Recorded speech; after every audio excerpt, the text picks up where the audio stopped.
Praise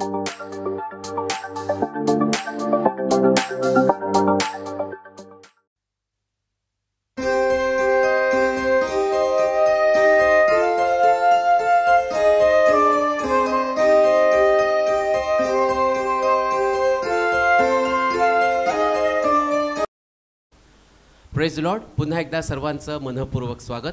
pastor Manoj Telore ministries या YouTube चॅनलमध्ये. या चॅनलला आपण लाईक करूयात, सबस्क्राईब करूयात. त्याचप्रमाणे अनेक लोकांपर्यंत आपण हे चॅनल शेअर करूयात. जर तुमच्या जीवनामध्ये जर काही प्रश्न असतील, काही समस्या असतील, तर त्या ठिकाणामध्ये एक व्हॉट्सअप नंबर दिलेला आहे. त्या व्हॉट्सअप नंबरवर तुम्ही तुमच्या प्रार्थना विनंत्या पाठवू शकता. त्याचप्रमाणे तुमच्या जीवनामध्ये जर काही साक्ष घडली असेल तर ती देखील त्या व्हॉट्सअप नंबरवर तुम्ही पाठवू शकता. तुम्हाला जर या ठिकाणामध्ये यायचं असेल, जर काही प्रार्थना विनंती द्यायची असेल, तर या ठिकाणामध्ये मी तुम्हाला 4 नंबर सांगत आहे. त्यातला पहिला नंबर आहे 9860274141. दुसरा नंबर आहे 9850144151. तिसरा नंबर आहे 9730319999.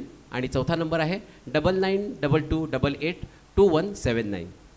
परमेश्वराच्या नावाला आपण धन्यवाद देणार आहोत, कारण की परमेश्वराच्या दयेने, कृपेने अद्भुत अशा साक्षी घडत आहेत.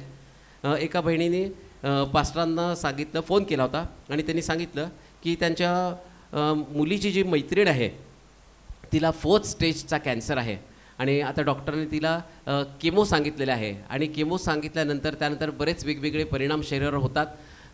अशक्तपणा येतो, उलट्या होतात आणि ती व्यक्ती शक्यतो राहत नाही अशी एक भीती त्यांच्या मनामध्ये होती. आणि डॉक्टरांनी देखील सांगितलं होतं की असे सिम्पटम्स होऊ शकतात. आणि त्या बहिणीने पास्टरांना फोन केला आणि सांगितलं की तुम्ही त्या बहिणीसाठी प्रार्थना करा. पास्टरांनी त्या बहिणीसाठी प्रार्थना केली. त्या बहिणीचं केमो झालं आणि देवाच्या दयेकृपेने कुठलाही त्रास तिला झाला नाही. सगळं काही उत्तमरित्या व्यवस्थित पार पडलं, म्हणून आपण परमेश्वराच्या नावाला धन्यवाद देणार आहोत. एका बहिणीने पास्टरांना मेसेज केला आणि त्यांनी सांगितलं की त्यांच्या मुलीला सेप्टिक झालेलं आहे आणि ते सेप्टिक इतकं झालेलं आहे की आता तिला ऑपरेशन थिएटरमध्ये नेत आहेत.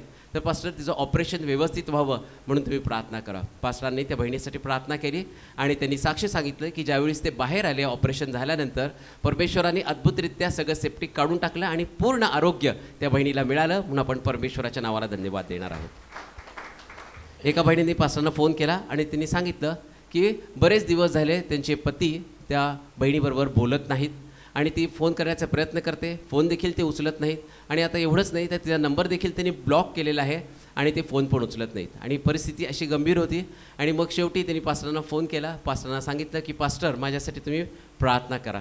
आणि परमेश्वराने अद्भुत कार्य त्या ठिकाणामध्ये देखील केलं. पास्टरांनी प्रार्थना केली आणि केल्यानंतर त्या बहिणींनी साक्ष सांगितली की 2च मिनिटामध्ये तिच्या पतीचा स्वतःहून फोन आला, उत्तमरित्या तो तिच्याशी बोलला, सगळे काही प्रॉब्लेम्स त्यांचे सॉल्व्ह झाले. म्हणून आपण सर्व गौरव परमेश्वराला देणार आहोत. परमेश्वराच्या नावाला धन्यवाद देऊयात. आपल्या चर्चमधील ब्रदर रोहन, 1 आठवड्यापूर्वीच त्या जीवनामध्ये साक्ष घडली होती. आपण सर्वांनी ती ऐकली देखील. तो उत्तमरित्या डिझेल मेकॅनिक त्या ठिकाणामध्ये कोर्समध्ये पास झाला. परमेश्वराने त्याला कॉलेजमध्ये 3रा नंबर मिळाला.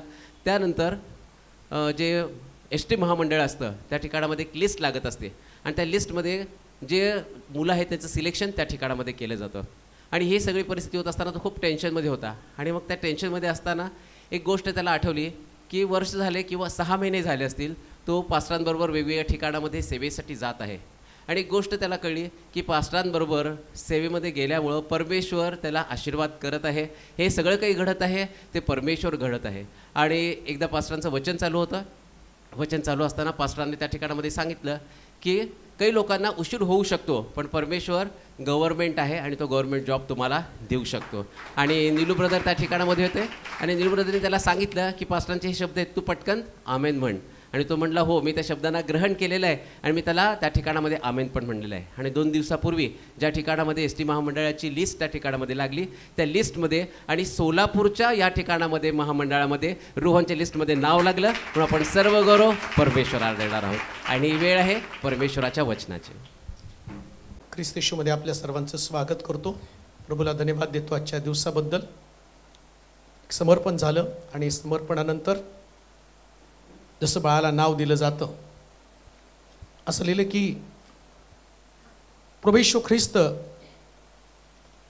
जेव्हा जन्माला आला त्याच्या आईवडिलांनी मंदिरात नेऊन त्याचं नामकरण किंवा त्याचं समर्पण असं म्हटलेलं आहे. समर्पण किंवा नामकरण म्हणजे नामकरणालाच दुसरं नाव समर्पण आहे. बाप्तिस्मा नसतो परंतु समर्पण असतं. आणि बाप्तिस्म्यानंतर पण एक बदल असतो.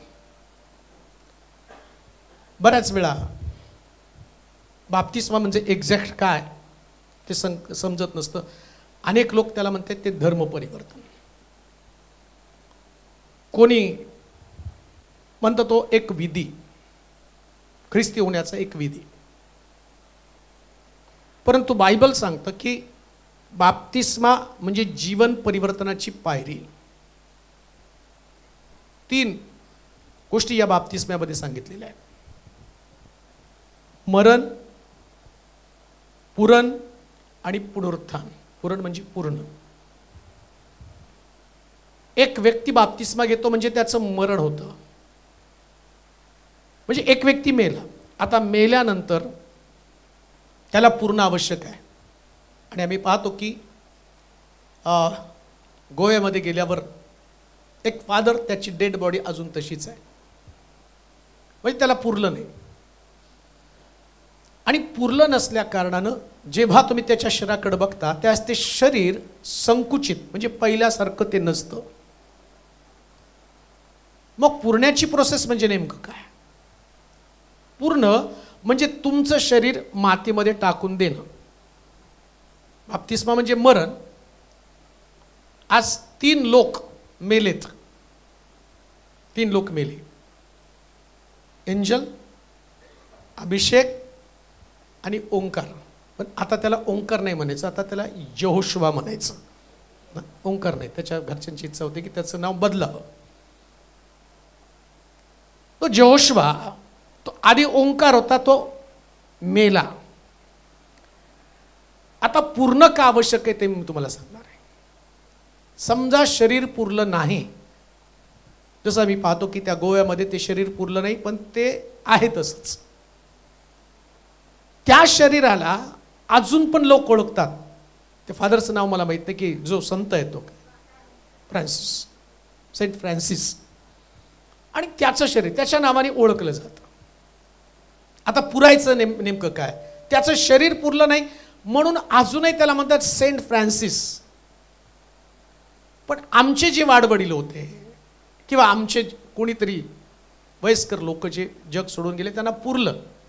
मग अजून एक त्याच्यावर प्रेत पुरलं, नंतर अजून एक प्रेत त्याच्यावरती पुरलं. पण जेव्हा कबर उघडली जाते ना, त्यास नेमका सापळा कोणाचा आहे ते कळत नाही. म्हणजे पूर्ण आवश्यक याच्यासाठी की तुमचं स्वभाव, तुमचं स्वरूप, तुमचं जे अस्तित्व आहे, पूर्वी तुम्ही कोण होता हे कळलंच नाही पाहिजे, म्हणून पुरण्यासाठी सांगितलंय. पुरायचं म्हणजे काय? तुमचे स्वभाव.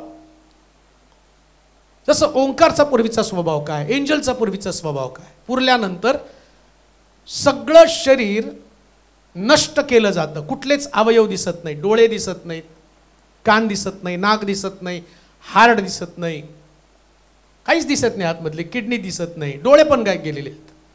म्हणजे एक व्यक्ती पुरल्यावर त्याचे डोळे गेले पाहिजे. आता त्याला पाप नाही दिसलं पाहिजे. पापच तुम्हाला दाखवतं ना. एदेन बागेमध्ये घडलं काय? नेमकं शरीरामध्ये प्रवेश करण्याच्या अगोदर डोळ्याच्या वाटेत पाप आम्ही पाहतो की त्या आदामामध्ये हवेमध्ये गेलेलं आहे. नष्ट व्हायला पाहिजे डोळे. बाप्तिस्मा म्हणजे नष्ट होणं. डोळे नष्ट व्हायला पाहिजे, हृदय नष्ट व्हायला पाहिजे.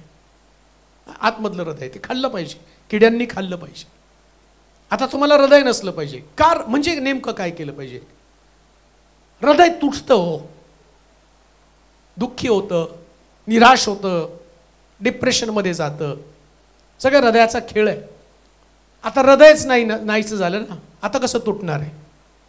म्हणून बाप्तिस्म्यानंतर तुमचं हृदय तुटता कामा नये. कधीच तुमच्या डोळे अश्रू येऊ द्या, पण ते पश्चातापाचे असू द्या. काही मिळालं म्हणून नाही रडायचं.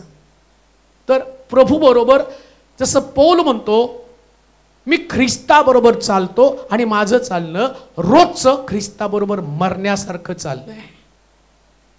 म्हणून म्हटलं ते अवयव सगळे. आता मला त्याच्यावर नाही बोलायचं. मला विषय फार सुंदर आहे. शुद्ध करणं, तुम्हाला शुद्ध करणारी प्रार्थना. एक प्रार्थना कशी तुम्हाला शुद्ध करते त्याच्या संबंधाने बोलायचं.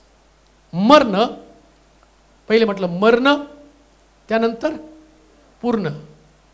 मरण म्हणजे ख्रिस्ताबरोबर बाप्तिस्मा घेतला म्हणजे तुम्ही मेला. आणि तुम्हाला पुरलं म्हणजे स्वभाव गेले, सगळ्या सवयी गेल्या, स्वभाव गेले. असं लिहिलंय शास्त्रामध्ये, पाण्याने आत्म्याने जन्मल्यापासून कोणी देवाच्या राज्यात प्रवेश करत नाही. मुळामध्ये बाप्तिस्मा देवाच्या राज्यामध्ये प्रवेश करण्यासाठी बरं का. बाप्तिस्मा लग्नासाठी नाही, बाप्तिस्मा नोकरी लागण्यासाठी नाही, बाप्तिस्मा झाल्यावर घर बांधायला मिळतं हे पण डोक्यातनं काढून टाका. बाप्तिस्म्यानंतर कर्ज फिटतं हे पण काढून टाका. कशासाठी बाप्तिस्मा? स्वर्गात जाण्यासाठी आवश्यक असणारी गोष्ट बाप्तिस्मा आहे. बऱ्याच वेळा मला असं वाटतं की नाही, आता बाप्तिस्मा झाला मग आता देव मला मनी ऑर्डर करेल. काढून टाका. मनी ऑर्डर येणार नाही, काही येणार नाही. बाप्तिस्मा झाल्यावर फक्त स्वर्गाच्या राज्यासाठी तुम्ही पात्र ठरला. अजून सॉर्टिंग व्हायचंय. फॉर्म दिला म्हणजे तुम्हाला त्या लाडक्या बहिणी, त्याचं सॉर्टिंग होतंच ना. काही लाडक्या बहिणी निराश झाल्या, आमचं बंद झाली पेन्शन, तेवढेच 1,500 मिळत होते पण बंद झाले. सॉर्टिंगमध्ये तुम्ही फेल झाला. तसं आहे बाप्तिस्म्यानंतर. बाप्तिस्मा झाला म्हणजे फॉर्म गेला, लगेच पेन्शन चालवली हे पण समजू नका. तिथून पुढं तुम्ही कशा पद्धतीने देवामध्ये चालता ते फार महत्त्वाचं आहे. चाललं बरं का. बाप्तिस्मा झाला म्हणजे तुम्ही पवित्र झाला असं नाही. ही पण गोष्ट मी तुम्हाला सांगतो, तुम्ही पवित्र झाल्यावर पण बाप्तिस्मा घ्यायचा नसतो. काही लोक म्हणतात नाही, आधी ते पवित्रीकरण माझ्याकडे येऊ द्या. पवित्रीकरण 1 दिवसाचं नसतं. तुम्हाला वाटतं की हां सगळं तुम्हाला सोडावं लागतं, पश्चाताप करावा लागतो, पाप सोडावी लागतात. पण तुम्ही बाप्तिस्म्यानंतर लगेच पवित्र झाला असं पण समजू नका.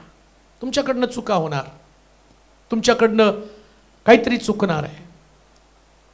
चुकल्यावर पण देवापासून दूर जायचं नाही. काय बोलतो लक्षात घ्या. गेल्या रविवारचा संदेश, मला वाटतं त्या संदेशानं मी तुम्हाला बोललो होतं की हे संदेश पुष्कळ लोकांना उभं करतील. आणि कित्येक लोकांच्या साक्षी ते म्हटले आम्ही चर्चला जायचं बंद केलं होतं, आम्ही प्रार्थना करायची बंद केली होती, पण जेव्हा धार्मिक पडल्यावर पुन्हा उभं राहतो हे ऐकल्यावर आम्ही पुन्हा उभं राहायला सुरुवात केली. प्रत्येक गोष्ट ही तुम्हाला देवाच्या जवळ घेऊन जात असते. म्हणून देवाच्या बरोबर चाला.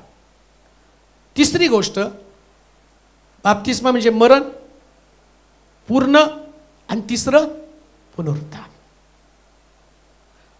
जो मरतो, ज्याला पुरलं जातं त्याचंच पुनरुत्थान होतं. नीट ऐका, संकल्पना कशी आहेत. 3 गोष्टी. एक तर मरावं लागतं, पुरावं लागतं, मग पुनरुत्थान. मग येशू ख्रिस्त एक प्रश्न डोक्यामध्ये कायम आहे. देवाचा पुत्र आहे, क्रुसावरती मरायला पाहिजे होता. क्रुसावरच सर्व लोकांसमक्ष त्यानं पुनरुत्थान दाखवायला पाहिजे होतं. पुनरुत्थान त्यांनी सगळ्याला नाही दाखवलं. तो मेला, कबरेमध्ये पुरला, 3 दिवस कबरेमध्ये राहिला आणि मग पुनरुत्थान झाला. कशासाठी? प्रत्येक व्यक्तीला या सिक्वेन्समधनं जावं लागतं. कोणता सिक्वेन्स? बाप्तिस्मा म्हणजे ख्रिस्ताबरोबर मरणं, ख्रिस्ताबरोबर पुरलं जाणं आणि ख्रिस्ताबरोबर पुनरुत्थान. म्हणजे काय? आता जसा ख्रिस्त पुनरुत्थित झाला तसं तुमचं पुनरुत्थान. काय त्या पुनरुत्थानातलं सिक्रेट आहे? फार सुंदर शब्द वापरला बरं का. प्रभू येशू ख्रिस्त पुनरुत्थित झाल्यावरती मरिया त्याला हात लावायला जाते. तो काय म्हणतो? मला स्पर्श करू नको. का? मला माझ्या, लक्षात ठेवा, बाप्तिस्म्यानंतर तुमचं पुनरुत्थान. आता तुम्ही कबरेतनं बाहेर पडाल तेव्हा वासना, व्यसन, अशुद्ध गोष्टी, त्या गोष्टीला सांगायचं मला पुनरुत्थानामध्ये भाग असल्या कारणानं आता मला स्पर्श करू नका. मग तुम्ही ख्रिस्ताबरोबर चालणार. याला ख्रिस्ताबरोबर चालणं म्हटलेलं आहे. आणि म्हणून लक्षात ठेवा, या 3 गोष्टी ज्या व्यक्तीच्या जीवनामध्ये असतात, तो व्यक्ती प्रभू येशू ख्रिस्त आल्यावर मग तो पुनरुत्थित होणार आहे. तोपर्यंत नाही बरं का पुनरुत्थानाचा अनुभव. आता त्याच्यामध्ये बऱ्याच गोष्टी सांगायच्या होत्या, पण आज बसल्या बसल्या प्रार्थना करताना, आराधना करताना जे डोक्यामध्ये आलं सांगायला पाहिजे, पवित्र आत्म्याने सांगितलं ते मी तुम्हाला सांगितलं. प्रभूला धन्यवाद देतो, प्रभूची स्तुती करतो. या शुक्रवारी जालन्यामध्ये 1 दिवसाची सभा होती. आणि सभेला जावं नाही जावं, कारण ते यूट्यूबला त्यानंतर पेपरला बातम्या बघितल्या, ढगफुटी झाली, पाऊस, घरामध्ये दुकानामध्ये पाणी, आणि आदल्या दिवसापर्यंत बातम्या ऐकत होतं की खूप पाऊस आहे. माझ्या डोक्यात एक विचार येत होता की एवढ्या पावसामध्ये कसे काय लोक येतील, पाऊस तर काही थांबायचं नाव नाही. त्याच्यानंतर एक बातमी आली, त्या बातमीमध्ये की बीडमध्ये पण शाळा बंद आहेत, म्हणजे त्या रोडला पाऊसच पाऊस. आणि गाडीमध्ये बसून आम्ही निघालो, सोलापूर सोडलं, आणि बीडच्या जवळ आल्यावर इतका तुफान पाऊस पाहायला लागलो की समोरचं दिसेना. माझ्या डोक्यामध्ये एक येत होतं की काय जायचंय, भरवणाऱ्या व्यक्तीने कशाला ही मीटिंग भरवली पावसामध्ये. लाख मी तिथं गेलो तरी लोक तर यायला पाहिजेत ना, कसे येतील पावसाचे. आणि मग माझी इच्छा पण नव्हती. मी सारखं नीलूला विचारतो, अरे बघ कॅन्सल झाली का, फोन येतो का त्यांचा. मला आणखीन काही लोकांनी सांगितलं होतं, त्यांना पण यायचं होतं. म्हटलं मीटिंग कॅन्सल झाली तर आम्हाला सांगा. म्हणजे सगळं आमचं कॅन्सल कॅन्सल कॅन्सल त्याच्यावर चाललं होतं. पण तिथं पोचलो, आणि पोचल्यावरती त्या रात्री गेलो. मग गेल्यावरती मला माहीत नव्हतं मीटिंगचं आयोजन कोणी केलं, कशासाठी केलं, आणि काय व्यवस्था आहे, कुठं भरवली, काहीच माझ्या डोक्यात कल्पना नाही. मी मीटिंगला पोचलो, आणि पोचल्यानंतर मग ते ब्रदर्स लोक आले आणि त्यांनी म्हटले की मीटिंग भरवणाऱ्या सिस्टरला तुम्ही भेटा. म्हटलं भरवली कोणी, ते म्हटले या सिस्टरनं भरवली. मग त्यांनी म्हटले मीटिंग भरवण्याचं कारण लक्षात घ्या. तुम्ही मला ओळखलं का, नाही म्हटलं. पण ती मीटिंग औरंगाबादमध्ये झाली होती, ज्या मीटिंगमध्ये सगळं काही झालेलं असताना त्या मीटिंगमध्ये मला अटॅक आला. औरंगाबादच्या मीटिंगमध्ये त्या सिस्टरला अटॅक आला, सिरियस झाल्या, त्यांना दवाखान्यामध्ये घेऊन गेले. पण त्या दवाखान्यामध्ये जाता जाता त्या सिस्टर म्हटल्या, त्यांच्या मुलीला सांगायला लागले, मी हॉस्पिटलमध्ये चाललेत, मला अटॅक आला, माझं काय पण होऊ दे, पण तू सभा अटेंड कर, कारण त्या सभेमध्ये तुला 8 वर्ष झालं लेकरू नाही. आणि मला असं वाटतं तिथं गेल्यावर त्यांनी प्रार्थना केली की तुला 8 वर्षानंतर देव लेकरू देणार आहे. आणि ती आली, ती बहीण तिथं आली. ती आल्यानंतर तिच्यासाठी प्रार्थना पण केली. आणि प्रार्थना करत असताना मला माहीत नव्हतं तिची प्रॉब्लेम. डॉक्टरनं सांगितलं होतं की सगळे रिपोर्ट्स तुझे निगेटिव्ह आहेत, तुला लेकरू कधीच होणार नाही, तुझ्या नळीमध्ये प्रॉब्लेम आहे, गर्भाशयाच्या पिशवीमध्ये बरेच प्रॉब्लेम तिला सांगितले. 8 वर्ष तो संघर्ष होता. परंतु त्यावेळेस इकडं सैतानानं, बघा सैतान किती धूर्त असतो बरं का. हा चमत्कार जालन्यातल्या लोकांना देवाकडे वळवण्यासाठी कसा पूरक ठरणार आहे. सैतानाला त्या दिवशी माहिती होतं की या सिस्टरच्या जीवनामध्ये चमत्कार घडला तर जालन्यामध्ये मीटिंग होईल, आणि जालन्यातल्या मीटिंगमध्ये अनेक लोकांचं तारण होईल. सैतान धूर्तपणे त्यांनी अशा प्रकारचा अटॅक आणला, त्यांना हॉस्पिटलमध्ये. पण देवाची योजना सैतानाच्या योजनेपेक्षा प्रबळ असते, प्रबळ असते. आणि मग ते म्हटले, पाक साहेब तुम्ही त्या दिवशी प्रार्थना केली, 8 वर्षानंतर डॉक्टरचे रिपोर्ट्स खोटे ठरले आणि माझ्या मुलीला देवानं मुलगा दिला, त्याची साक्ष लोकांना समजावी. आणि म्हणून त्यांनी इतका आवाढव्य खर्च केला. हॉटेल इतकं सुंदर होतं. मी गेल्यावरती योगेशला म्हटलं, अरे या चपल्या पण आपण घरी घेऊन जाऊ. कारण त्या हॉटेलमध्ये चपला पण त्यांनी इतक्या सुंदर कापडी चपला दिल्या होत्या. मी त्याला सहज बोलून, तो बाबा खरंच पिशवीत घालायला निघाला होता. अरे म्हटलं राहू दे आपल्या घरी चपल्या. सुंदर हॉटेलची व्यवस्था, चांगलं कार्यालय, पाऊस इतका पडत होता. आणि सकाळचं सेशन बायबल स्टडीला 1 वाजेपर्यंत 11 ते 1 बायबल स्टडी ठरला. परंतु जसा वेळ जवळ आला ते लगेच चिठ्ठी पाठवली, अजून एक सेशन व्हायला पाहिजे, 2 तास, 3 तासाचं, जवळजवळ 3 तासाचं सेशन. आणि लोक तल्लीन होऊन ऐकत होते, एवढं सुंदर. आणि म्हटलं बायबल स्टडी छान झाला. आता संध्याकाळची मीटिंग, हॉटेलमध्ये जाऊन नुसतं पडलो तर एवढं गडगडायला लागलं, एवढा पाऊस. मला परत टेन्शन, अरे बापरे म्हटलं एवढ्या पावसात लोक कसे येणार आहे. मग त्याला म्हटलं, तुम्ही लोक आलेत तर आम्हाला कॉल करा. म्हणजे माझ्या डोक्यात होतं की एवढ्या पावसात, कारण जालन्याचा पाऊस होता, लोक येणार नाही. मग आम्ही तयार झालो नाही, निवांत बसलो. 4:30-4:30ला हॉटेलवर पोचलो. ते म्हटले 6:30ला तुम्हाला यायचं आहे. परंतु 7:30 वाजता ते आम्हाला पिकअप करण्यासाठी आले. आणि त्यांनी सांगितलं की ओव्हरफ्लो झालं. म्हटले कार्यालय भरून गेलं, इतके लोक आले म्हटलं मीटिंगला. आणि मीटिंग चालू झाल्यावर इकडं संदेशाला सुरुवात, इकडं धो पाऊस, एवढा पाऊस. की मी काय बोलतो ते माझं मला कळना, पण लोक ऐकत होते. आणि तुम्हाला सांगतो, मी त्यांना म्हटलं काळजी करू नका, मीटिंग संपली, पावसाला जावं लागेल.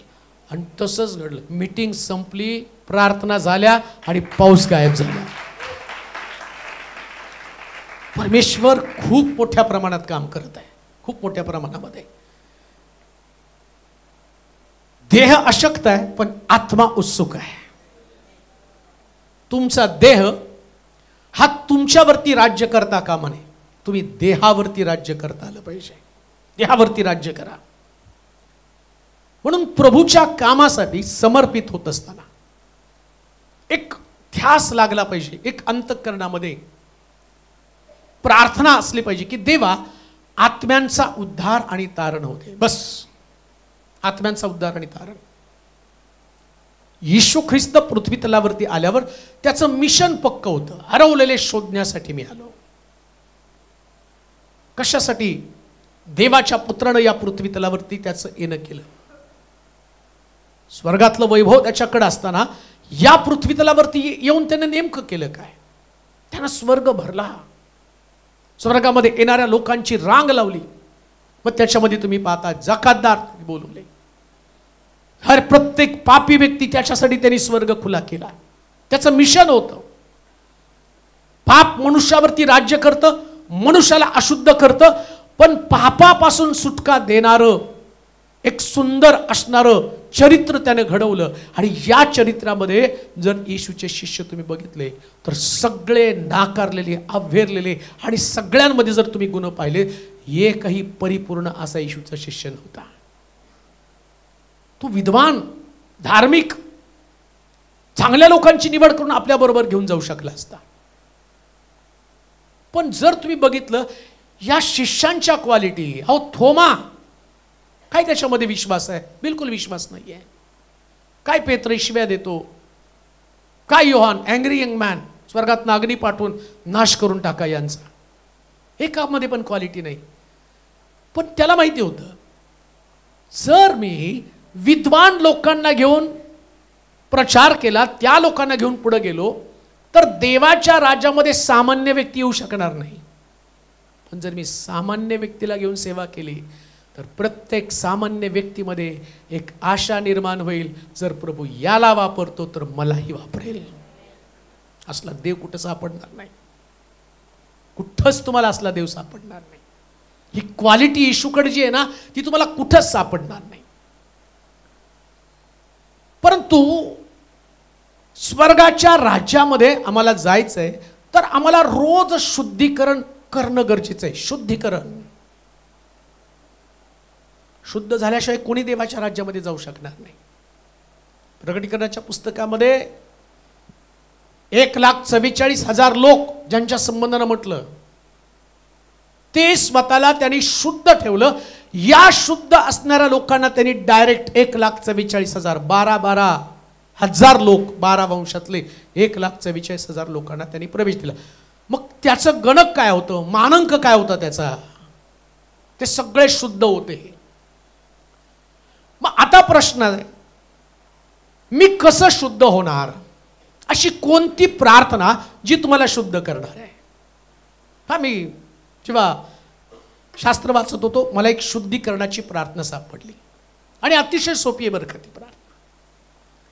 या शुद्धीकरणाच्या प्रार्थनेनं तुम्ही रोज स्वतःला शुद्ध करणार आहात.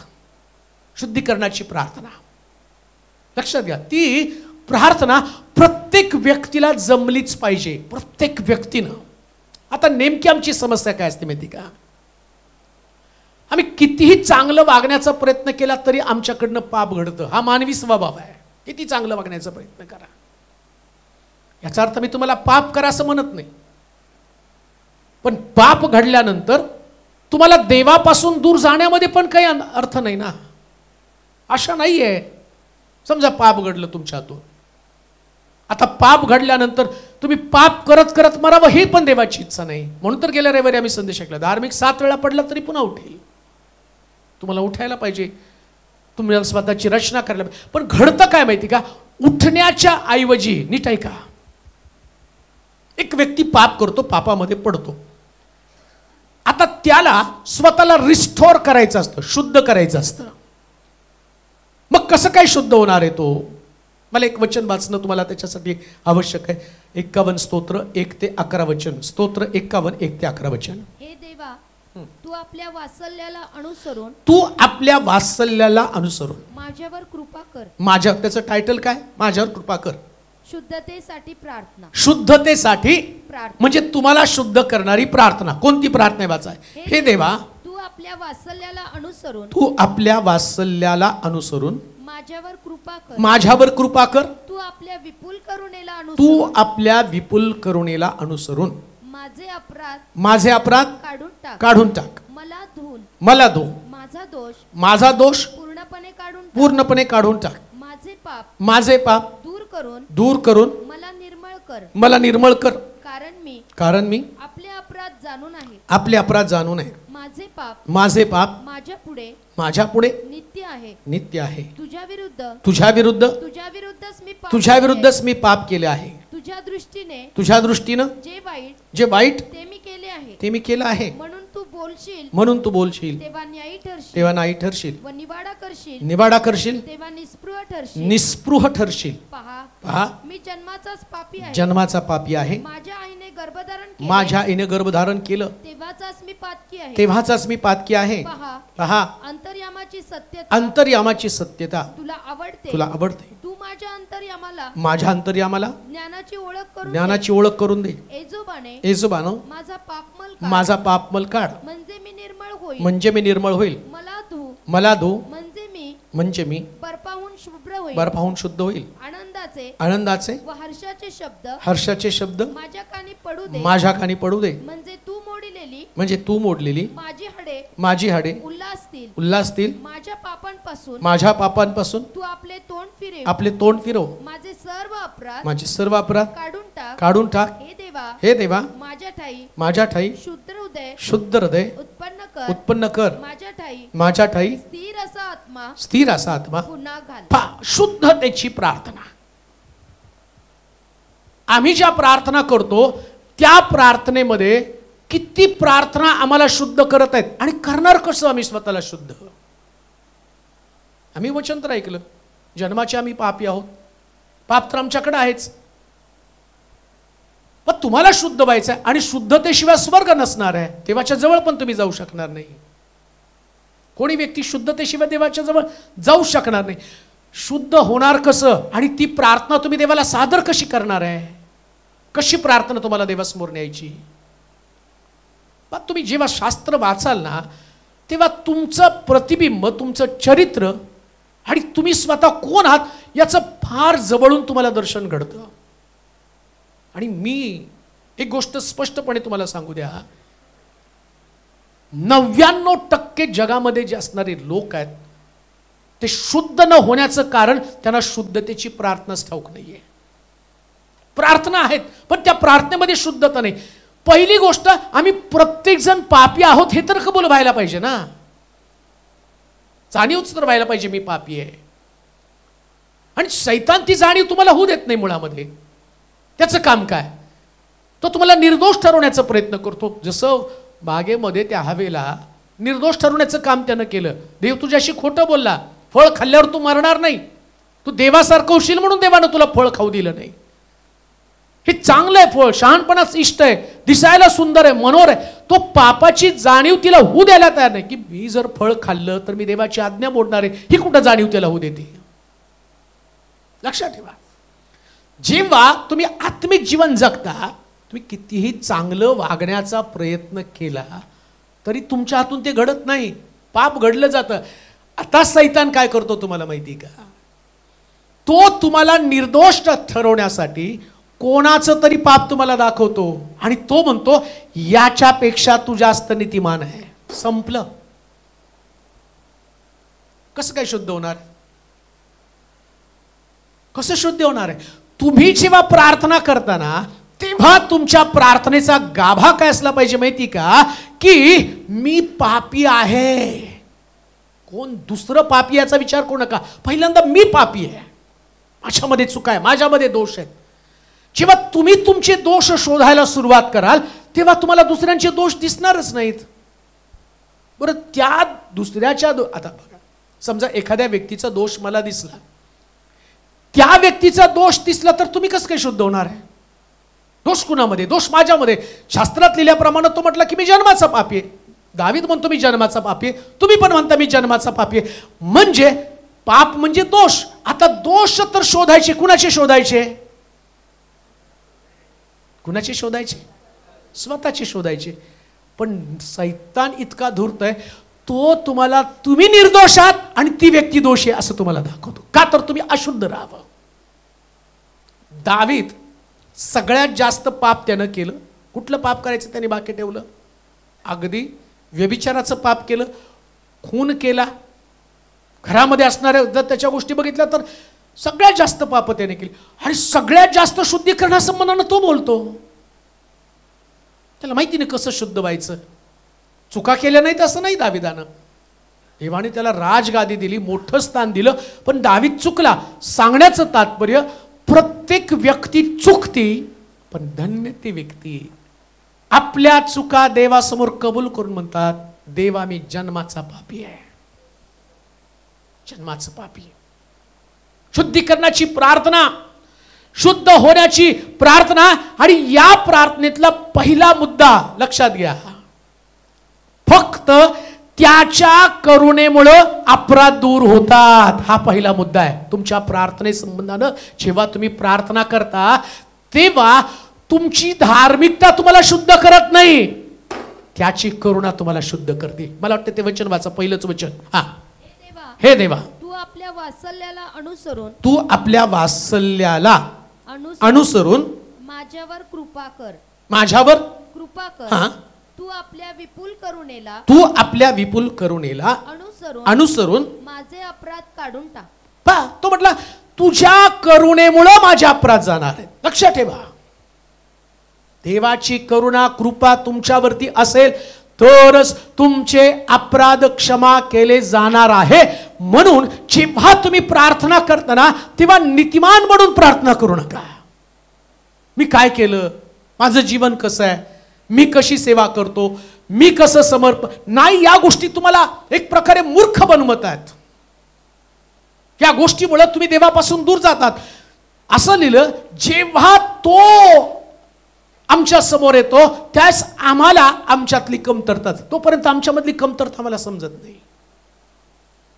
माझ्यातली कमतरता, माझ्यातला दोष मला कधी समजणार. जेव्हा प्रभू येशू ख्रिस्त माझ्या समोर येईल, माझ्या समोर जर एखादी समोर व्यक्ती असेल, त्या व्यक्तीला पाहिलं तर मी नीतिमान होईल. मी माझी स्पर्धा, आता मी रोहनला सोबत घेऊन जातो, मी रोहनला बघून रोहनची तुलना करायला लागतो. रोहनपेक्षा जास्त मी देवाच्या जवळ आहे. देवानं रोहनला तर नाही दिलं तुझ्याकडं, आपला पुत्र पाठवला ना. तुला रोहन इतकं थोडं पवित्र व्हायचंय, रोहन अपूर्ण आहे. पौल म्हणतो एवढ्यात मी पूर्ण झालो असं नाही. आमच्यासाठी सगळ्यात मोठा आदर्श पौल आहे. पृथ्वी तलावरती प्रभू येशू ख्रिस्त तर आमच्यासाठी मोठा आदर्श आहे. पण पौलानं आपलं जीवन ख्रिस्ताला दिल्यावर जर पौलाकडे पाहिलं, स्वतः पौल म्हणतो मी ख्रिस्ताचं अनुसरण करतो, तुम्ही माझ्या मागे मला अनुसरा. आता पौल आमच्यासाठी अनुसरणीय व्यक्ती आहे. आणि तो पौल म्हणतो की मी जगातला सगळ्यात मोठा पापी आहे. का तर त्याला कळलं त्याच्यातले दोष काय, त्याच्यातल्या चुका काय आहे. पण त्याला हे पण कळलं, तो काय म्हणतो माहिती का, धार्मिकतेने माझं तारण झालं नाही, तर माझं तारण केवळ कृपेनं झालेलं आहे. लक्षात ठेवा. आणि तुमच्यासाठी सगळ्यात आनंदाची बातमी काय माहिती का, लोक तुम्हाला धार्मिक म्हणो अथवा न म्हणो, पण देवाची कृपा तुम्हाला नीतिमान ठरवती. म्हणून देवाच्या कृपेनं तुमचं तारण झालेलं आहे. देवाची कृपा तुमच्यावरती आहे. आणि हे देवाची कृपा असताना मला वाटतं लुकाचं शुभवर्तमान 18 अध्याय 9 ते 14 वचन वाचले तर तुम्हाला अजून जास्त समजेल. लुकाचं शुभवर्तमान 18 अध्याय 9 ते 14 वचन. परुषी व जकातदार, हा, परुषी व जकातदार, आपण धार्मिक आहोत, आपण धार्मिक आहोत, असं कित्येक जण स्वतःविषयी भरोसा धरून इतर सर्वांस तुच्छ मानित होते. त्यांनाही त्याने दाखला सांगितला, त्यांनी त्याला दाखला सांगितला. तो असा एक परुषी व एक जकातदार असे दोघे जण प्रार्थना कराव्यास वर मंदिरात गेले. परुषाने उभे राहून स्वतःशी प्रार्थना केली. वर तुमचं टायटल काय? तुम्हाला शुद्ध करणारी प्रार्थना. आता येशू ख्रिस्त पण इथं दोन प्रार्थनेचे स्वभाव, दोन प्रार्थनेचे स्वरूप सांगत आहे. एक प्रार्थना काय लिहिले वाचा. हा, पुरुषाने उभे राहून हा, स्वतःशी अशी प्रार्थना केली, स्वतःशी अशी प्रार्थना केली, हे देवा इतर माणसे लुबाडणारी अधर्मी व्यभिचारी आहेत त्यांच्यासारखा या जकातदारासारखा मी नाही, म्हणून मी तुझे आभार मानतो. मी आठवड्यातून दोनदा उपास करतो. जे मिळतं त्या सर्वांचा दशांश देतो, सगळ्यांचा दशांश देतो. जकातदार तर दूर उभा राहून वर स्वर्गाकडे दृष्टी लावण्यास देखील न धसता आपला ऊर बडवीत म्हणाला, हे देवा मज पाप्यावर दया कर. मी तुम्हाला सांगतो त्या दुसऱ्यापेक्षा हा नीतिमान ठरून खाली आपल्या घरी गेला. कारण जो कोणी आपल्याला उंच करतो तो नमविला जाईल. पा इथं शुद्धीकरणाच्या प्रार्थनेचं इतकं सुंदर वर्णन करण्यात आलं. दोन व्यक्ती आहेत. एक व्यक्ती प्रार्थना करताना तो दुसऱ्याकडे पाहून काय प्रार्थना करत आहे, मी याच्यासारखा नाही, मग मी कसा आहे. फार सुंदर स्वतःचं वर्णन त्यांनी कसं केलं पहा. पहिल्या वचनामध्ये देवाचं आपण धार्मिक आहोत. आपण काय लक्षात ठेवा, जो व्यक्ती स्वतःला धार्मिक संबोधतो ना तो व्यक्ती अशुद्ध बनायला सुरुवात करत असतो. लक्षात ठेवा बरं का. जेव्हा तुम्ही धार्मिक स्वतःला जास्त, शास्त्रात तर लिहिले नीतिमान म्हणजे धार्मिक कोण आहे का. मग कधी कधी धार्मिकतेची बढाई तुम्हाला अशुद्ध करत असते. जेव्हा तुम्ही धार्मिक स्वतःला म्हणता मी धार्मिक आहे, मी चांगला आहे. अहो चांगला फक्त प्रभू येशू ख्रिस्त आहे. अजून तुम्हाला सांगू का, येशूकडे एकदा निकोदेमस आला आणि तो म्हटला, उत्तम गुरुजी, स्वर्ग राज्य मला मिळावं म्हणून काय केलं पाहिजे. येशू काय म्हटला, मला उत्तम का म्हणतो, देवाखेरीज कोणी. येशू म्हणतो ज्याच्यामध्ये कुठला दोष नाही, ज्याच्यामध्ये कुठले अपराध नाही, ज्याच्यामध्ये कुठल्या कमतरता नाही, तो येशू म्हणतो देवाखेरीज कोणी निर्दोष नाही किंवा चांगला कोणी नाही. मग कसं काय तुम्ही स्वतःला धार्मिक म्हणू शकता. प्रॉब्लेम तोच आहे. कसं शुद्ध होणार आहात. जेव्हा तुम्ही प्रार्थनेला बसताना तेव्हा पहिल्यांदा मी पापी आहे, मी धार्मिक नाही. सैतान तुम्हाला धार्मिक ठरवण्याचा प्रयत्न करतो. तो तुम्हाला, आता याच्याकडे धार्मिकतेच्या सगळ्याच क्वालिटीज आहेत. काय क्वालिटीज आहेत त्यांनी सांगितल्या. त्याच्या क्वालिटी काय काय म्हटलं मी आठवड्यातून दोनदा उपवास करीतो. आता काय चुकीचं केलं त्यांनी आठवड्यातनं. अजून काय केलं त्यांनी. जे मला मिळते त्या सर्वांचा जे मला मिळतं त्या सर्वाचा दशांश देतो. पुढे जकातदार तर दूर उभा नाही. अजून त्यांनी काय काय सगळं परुषण हा उभं राहून प्रार्थना केली. स्वतःशी अशी प्रार्थना केली, हे देवा इतर माणसे लुबाडणारी. काय आता याचं लक्ष प्रार्थनेत पण कुठं. इतर माणसे कोणती गोष्ट तुम्हाला अशुद्ध करते. जेव्हा तुमचं लक्ष इतरांकडे जातं, कोण अशुद्ध बनतं, कोण अशुद्ध करतं. अशुद्धतेची सुरुवातच तुम्ही इतरांकडे पाहून तुमच्या धार्मिकतेचं कंपॅरिझन करता. तिथंच तुम्ही अशुद्ध बनायला सुरुवात करता. लक्षात ठेवा. प्रभूनं तुम्हाला येशू ख्रिस्त यासाठी दिला की तुमची तुलना तुम्ही त्याच्याबरोबर केली पाहिजे. त्याच्यासारखं परिपूर्ण, त्याच्यासारखं शुद्ध, त्याच्यासारखं नीतिमान तुम्हाला बनता आलं पाहिजे. आणि इकडं हा जकातदार तिथं आल्याबरोबर याच्या अंतःकरणातनं निघालेली प्रार्थना ही जकातदाराला, तो स्वतःशी, कोणाशी बोललाय. स्वतःशी म्हणजे मनातल्या मनात. पण तरी सुद्धा त्या मनातल्या मनात बोलताना पण ते कानात गेलं कुणाच्या, परुषाच्या, सॉरी कुणाच्या, जकातदाराच्या कानात गेलो. कोण बोललं, परुषी. लक्षात ठेवा, जेव्हा तुमच्या मुखातनं तुमच्या नीतिमत्वा संबंधानं प्रार्थना निघाली जाते ती प्रार्थना तुम्हाला अशुद्ध करते. मग कोणती प्रार्थना शुद्ध करते. इतकं सुंदर त्यानं सांगितलं, हा पापी मनुष्य समाधानानं आपल्या घरी गेला. कोणतं समाधान त्याच्याकडे होतं.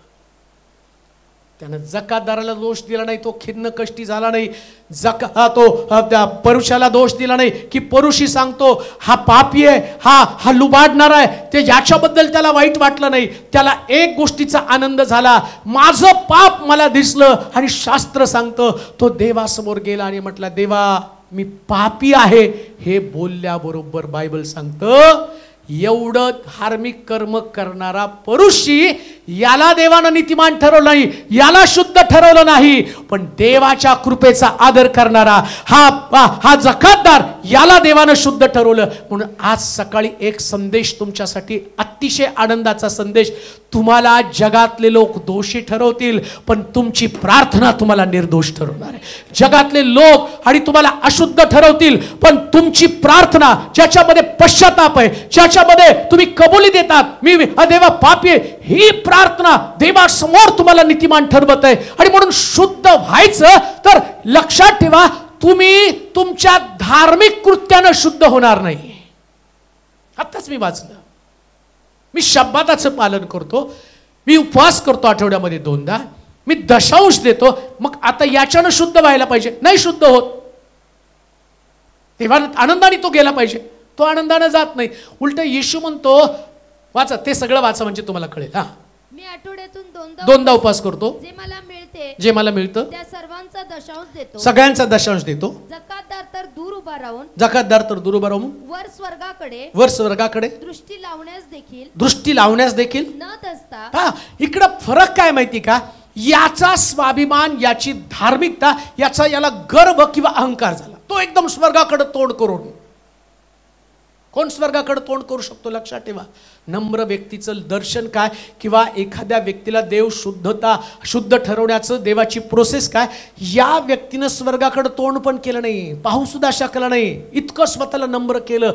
अशी कोणती गोष्ट तुम्हाला ताठमानेनं तुमच्या धार्मिकतेची बढाई मारण्यासाठी, तुमच्या धार्मिकतेची प्रौढी मारण्यासाठी, अशी कोणती गोष्ट तुमच्या अंतःकरणातून निघत आहे? कोणती गोष्ट आहे जी प्रभू समोर तुम्हाला दोषी ठरवत आहे? अशी कोणती गोष्ट आहे? ज्या व्यक्तीला आपल्या धार्मिकतेचं, ज्या व्यक्तीला आपल्या धार्मिक कृत्याबद्दल अभिमान वाटतो, गर्व वाटतो, तो व्यक्ती स्वतःला शुद्ध करू शकत नाही. पण जो व्यक्ती आपल्या जीवनामध्ये स्वर्गाकडे तोंड करून सुद्धा तो बोलत नाही आणि म्हणतो, देवा मी पापी व्यक्ती आहे, बायबल सांगतं हाच पश्चाताप आणि ही देवाची कृपा त्याला शुद्ध करण्याचं काम करते. जेव्हा तुम्ही प्रार्थना करताना तेव्हा एक वाक्य तुमच्या तोंडातनं कायम निघू द्या, तेव्हा माझ्याकडे एवढी धार्मिकता नाही, एवढं माझ्याकडे चांगुल पण नाही की मी तुझ्यासमोर उभं राहावं, फक्त तुझी कृपा आहे म्हणून मी तुझ्यासमोर उभा आहे. हे वाक्य तुम्ही बोलला ना, प्रभूला एवढं ते वाक्य आवडतं. मी पुन्हा तुम्हाला सांगतो, परुषी नीतिमान होता, तो शब्दाचं पालन करत होता, तो दशांश देत होता, तो उपवास सुद्धा करत होता, सगळी कामं त्याची चांगली होती. पण त्याची कामं ही त्याची गर्व बनता कामाने, त्याची कामानं त्याला गर्विष्ठ बनवलं. आणि गर्विष्ठ बनत असताना तो दुसऱ्याला तुच्छ मानत आहे. कुणाला तुच्छ मानत आहे? त्या जकातदाराला तो तुच्छ मानत आहे. लक्षात ठेवा, जेव्हा तुमची धार्मिकता दुसऱ्याला तुच्छ मानण्यासाठी तुम्ही लोकांसमोर आणता, देवासमोर मांडता, तेव्हा तुम्ही अशुद्ध बनता. पण जो व्यक्ती आपली धार्मिकता सोडून आपलं पाप देवासमोर मांडतो आणि त्याला हे कळतं माझं पाप देवाची कृपा नष्ट करणार आहे, तो शुद्धीकरणासाठी सिद्ध असतो. प्रियांनो, शुद्धीकरणासाठी सिद्ध असतो.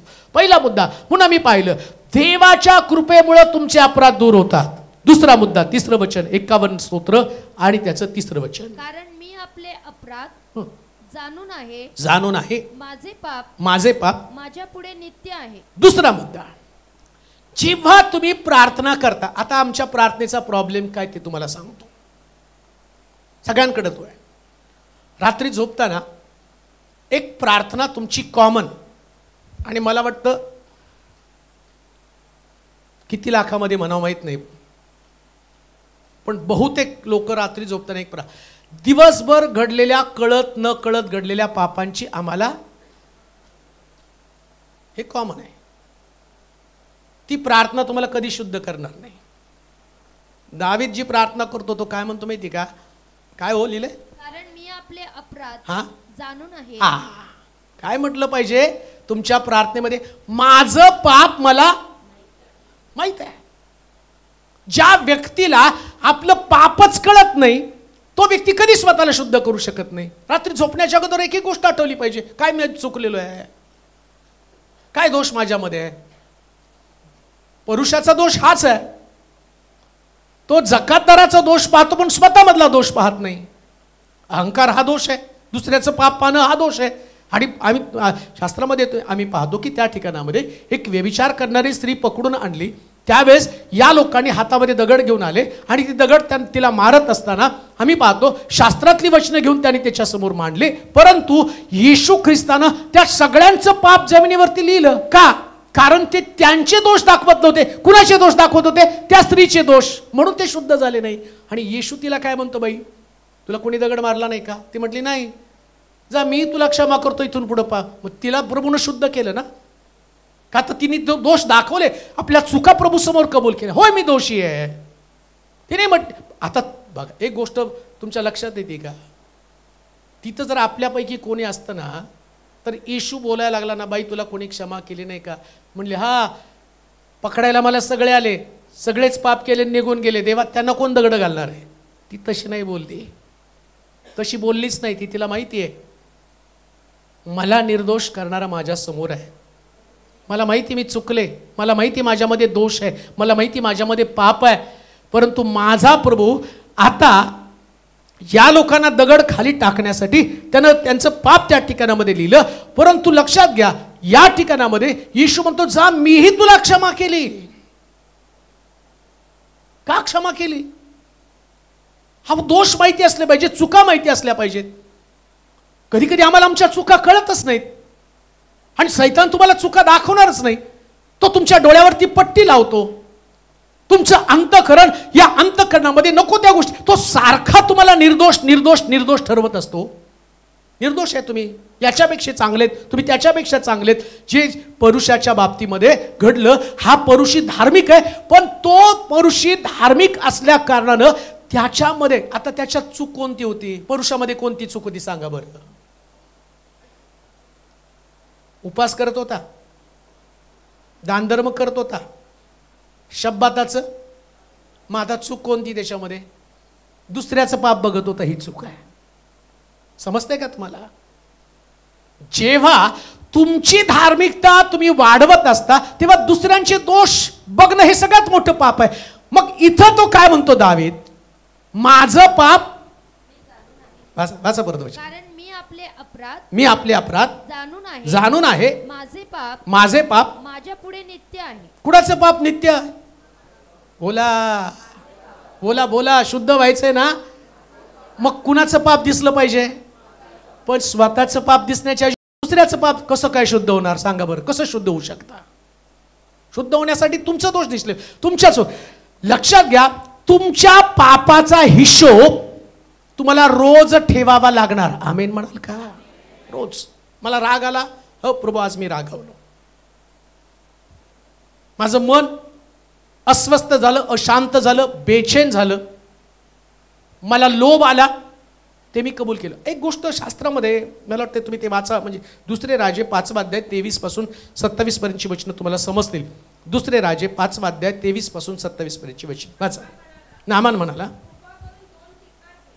कृपा करून 2 किंकार घे. त्याने आग्रह करून 2 किंकार चांदीच्या 2 थैल्या बांधून 2 पोशाखासह आपल्या 2 सेवकाच्या खांद्यावर ठेवल्या. हे सर्व घेऊन ते त्याच्या पुढे चालले. तो टेकडी नजीक येऊन पोहोचला. तेव्हा त्याने त्या वस्तू त्यांच्या हातून घेऊन आपल्या घरी ठेवून दिल्या आणि त्या मनुष्यास जा म्हणून सांगितलं. मग ते निघून गेलं.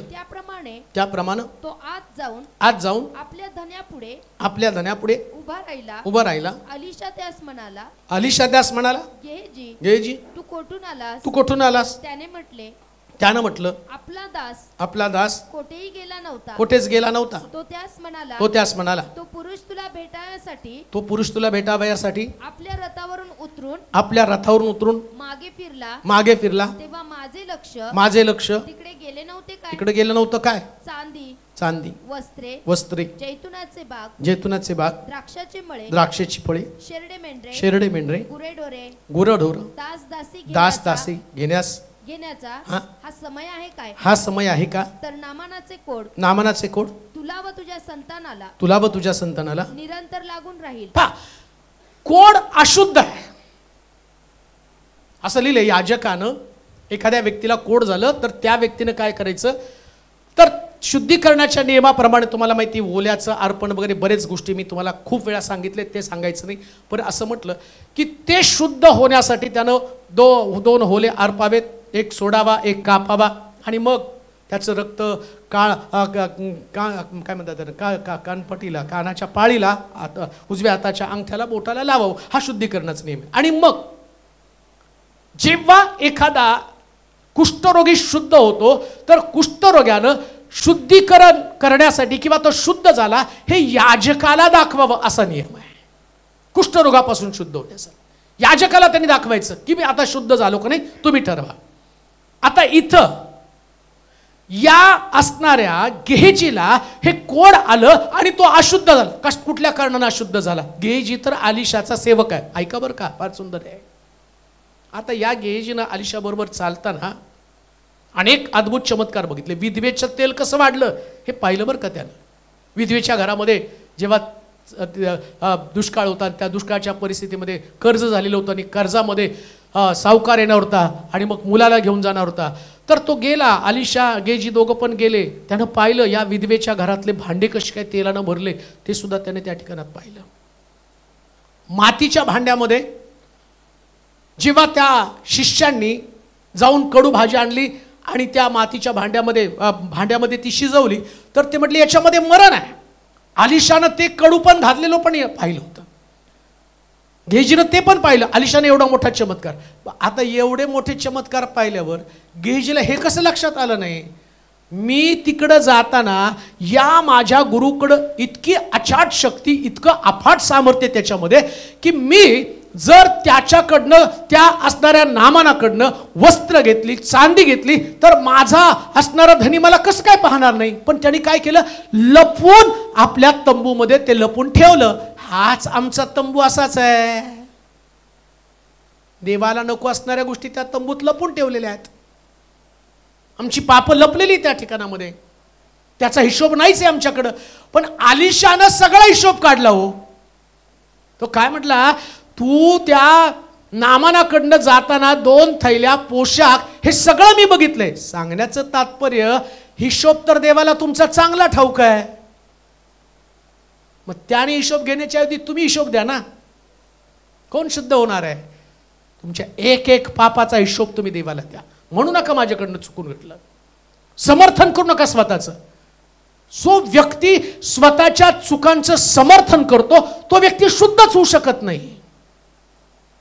तो माझं पाप, रोजचं माझं पाप मला माहिती आहे. काय माझ्यामधनं चुका घडल्या, काय माझ्यामध्ये दोष आहेत.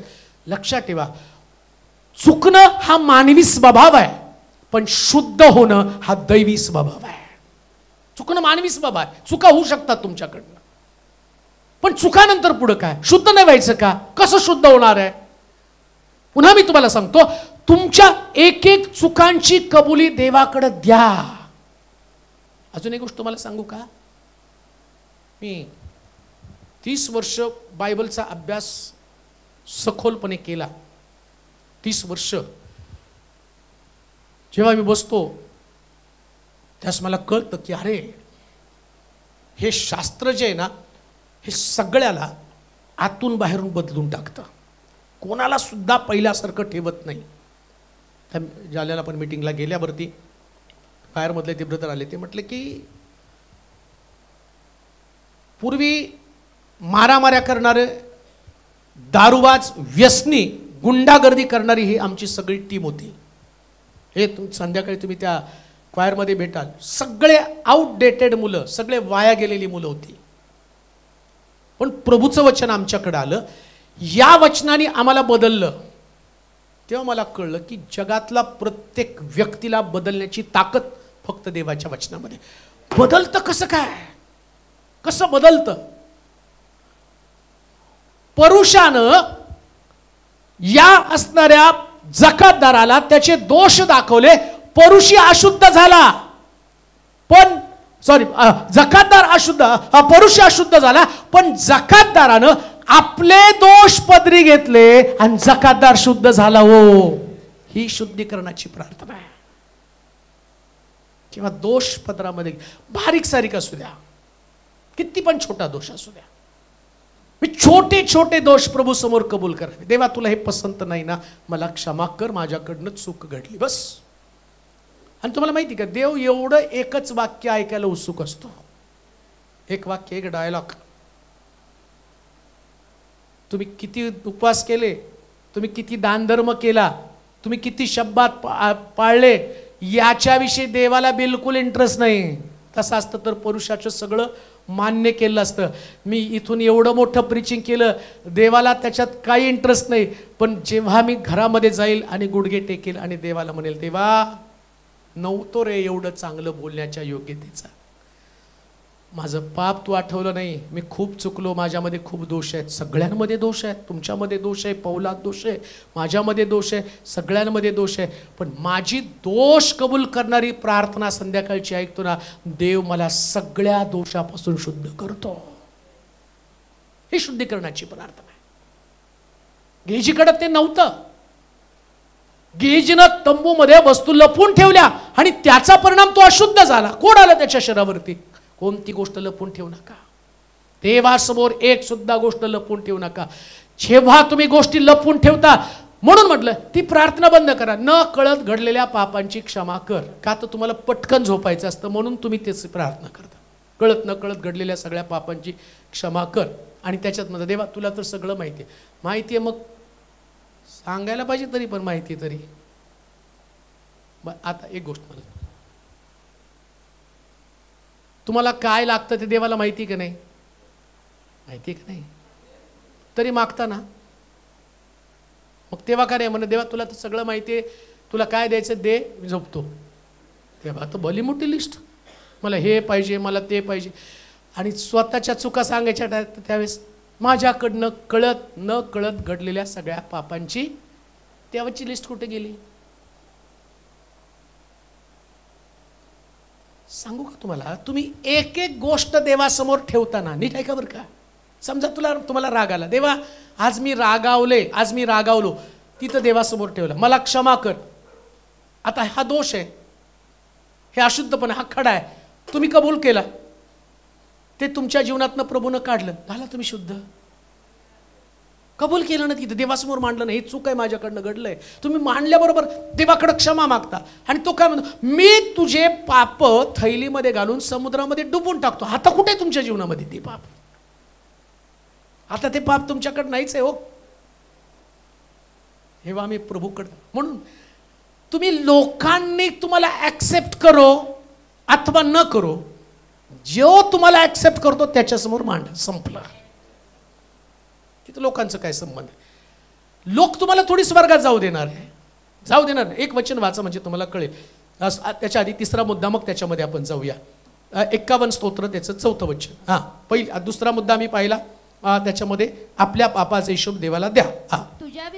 तुझ्या विरुद्ध मी पाप केले आहे. तुझ्या दृष्टीनं जे वाईट ते मी केले आहे. तिसरा मुद्दा, प्रत्येक पाप व्यक्तीविरुद्ध नसतं, ते देवाविरुद्ध असतं. हे लक्षात ठेवा. कोणतं पण पाप असू द्या, एखादं पाप तुम्ही करता, ते पाप कोणा व्यक्तीविरुद्ध नसतं. समजतं का नाही? तुम्हाला नाही कळत. आता तुम्हाला माझे वाद आहेत, समजा तो एक गलती करायच्या पत्रामध्ये सांगितलं नाही का, माझ्यावर गलती करायच्या पत्रामध्ये काय काय पाप म्हटले ते? देहाचे कर्म, तुरगडे, जार कर्म, अशुद्धपणा, वैर, कलह, फुटी, पक्षभेद, हेवा, दारूबाजी. आता त्याच्यामधलं एक साधं उदाहरण तुम्हाला सांगतो. माझं भांडण आहे कुणाशी तरी, व्यक्तीबरोबर तुमचं भांडण आहे, भांडण हे पाप आहे की नाही? माझा राग आहे कोणाविरुद्ध, मग तो राग व्यक्तीविरुद्ध आहे, पण व्यक्तीविरुद्ध राग नाही. कोणाविरुद्ध राग आहे? म्हणजे प्रत्येक पाप कोणाविरुद्ध आहे? पाप म्हणजे नेमकं काय? तुम्ही म्हणता नाही, त्या व्यक्तीशी माझा असणारा वाद आहे, त्या व्यक्तीशी असणारी माझी वैराची भावना आहे. मुळामध्ये जे पण तुमचं पाप आहे व्यक्तीविरुद्ध नाही, देवाविरुद्ध पाप आहे, हे जाणवलं कळलं पाहिजे ना. जेव्हा तुम्हाला ते समजतं ना, तुम्हाला समजल्यावर तुम्ही त्यासाठी जी प्रोसेस करता तेव्हा जवळ सांगता की प्रभू. म्हणून तर मी पाहतो येशू ख्रिस्त पुनरुत्थित झाल्यावरती जेव्हा शिष्यांना दर्शन दिलं, त्यास तो म्हणतो की जाऊन पहिले पेत्राला सांगा मी उठलोय. म्हणजे त्याला माहिती आहे की यांच्यामध्ये संघर्ष आहे, आणि हा संघर्ष हा पेत्राच्या विरोधात नाही, हा देवाच्या विरोधामध्ये आहे. लोकांना हे माहीत नाही. जर तुम्ही बघितलं तर मंडळांमध्ये असणारे संघर्ष विकोपाला गेलेत, मंडळांमधली शांती गेली, मंडळांमधलं प्रेम गेलं, मंडळांमधलं ऐक्य निघून गेलं. याचं कारण काय? व्यक्तिविरुद्ध असणार पाप. पाप व्यक्तिविरुद्ध नसतं, ते देवाविरुद्ध पाप असतं. ते समजलं पाहिजे. म्हणून लक्षात घ्या, जेव्हा तुम्ही ती कबुली देवासमोर देता की प्रभूजी मी आणि सगळं पाप तुझ्या विरुद्ध केलेलं आहे, म्हणजे काय हो नेमकं? ऐका बरं का, कसं शुद्ध देव तुम्हाला करतो. भावाचं भावाविरुद्ध असणारं मत, मुलाचं बापाविरुद्ध असणारं मत, सासूचं सुनेविरुद्ध, सुनेचं सासूविरुद्ध, तुमच्या शेजाऱ्यांचं तुमच्या विरुद्ध असणारं भांडण, हे कुठलंही तुमचं व्यक्तिगत भांडण नाही. कारण शास्त्रात लिहिलं जशी आपल्यावर तशी. मग तुमचं शेजाऱ्याशी भांडण आहे, मग शेजाऱ्याशी भांडण आहे का? कोणाशी भांडण आहे? बोला की आता. शुद्ध व्हायचं आहे ना तुम्हाला, म्हणजे तुम्हाला तुमच्या शेजाऱ्यांशी सुद्धा समेट करावा लागतो. अहो आम्ही मंडळीत करत नाही, ते शेजारी कधी करणार आहेत? शेजारी तर गेले कुठल्या कुठं. शुद्ध व्हायचंय तर पहिल्यांदा तुमच्याकडे समेटाची भावना, परिवारामध्ये समेट असलाच पाहिजे. मतभेद असताच कामा नये. कसं शुद्ध होणार आहे तुम्ही? नाती शुद्ध व्हायलाच पाहिजेत. आणि एक गोष्ट ध्यानात ठेवा, शुद्ध मनाशिवाय तुम्ही देवासमोर जाऊ शकत नाही हो. कसं स्वीकारेल प्रभू तुम्हाला? म्हणून तर त्यांनी म्हटलं, मेज होता ना, तो म्हणतो मेजाकडे येण्याच्या अगोदर पहिल्यांदा आपल्या भावावर समेट कर. शुद्ध होण्यासाठी हे घेतल्यावर तुम्ही शुद्ध होत नाही, शुद्ध होऊन तुम्हाला हे घ्यावं लागतं. हा नियम आहे. समेट, पहिल्यांदा समेट. पहिल्यांदा तुम्हाला एकमेकांना क्षमा करता आली पाहिजे. पहिल्यांदा तुमची नाती. का? कारण प्रत्येक पाप देवाच्या विरोधात असणारं पाप आहे, माणसाच्या विरोधामध्ये नाहीये. कोणा व्यक्तीविरुद्ध तुमचं मन तयार झालं, हे देवाच्या विरोधात असणारं तुमचं मन आहे. म्हणून म्हटलं की मला शुद्ध व्हायचंय. रोमकराचं पत्र 7वा अध्याय 7 पासून 13 पर्यंतची वचनं वाचा. रोमकराचं पत्र 7वा अध्याय 7 पासून 13 पर्यंतची वचनं. हा, आपण काय म्हणावं? नियमशास्त्र हा पाप. नियमशास्त्र पाप कधीच नाही. तरी पापाची ओळख मला नियमशास्त्र वाचून, पापाची ओळख मला नियमशास्त्र वाचून कशाने झाली नाही. लोभ धरू नकोस असे नियमशास्त्रात सांगितलं नसतं तर मला लोभाचं ज्ञान झालं नसतं. पापानं संधी साधून या आज्ञेच्या योगे माझ्यामध्ये सर्व प्रकारचा लोभ निर्माण केला होता. कारण नियमशास्त्र वाचून पाप निर्जीव आहे. मी नियमशास्त्र विरहित होतो तेव्हा जगत होतो. पण आज्ञा आल्यावर पाप संजीवित झालं आणि मी मरण पावलो. याप्रमाणे आज्ञेचा परिणाम जीवन व्हावयाचा तिचाच परिणाम मरण आहे असे माझ्या अनुभवास आलं. कारण पापानं आज्ञेच्या योगी संधी साधून मला फसवलं व तिच्या योगे मला ठार.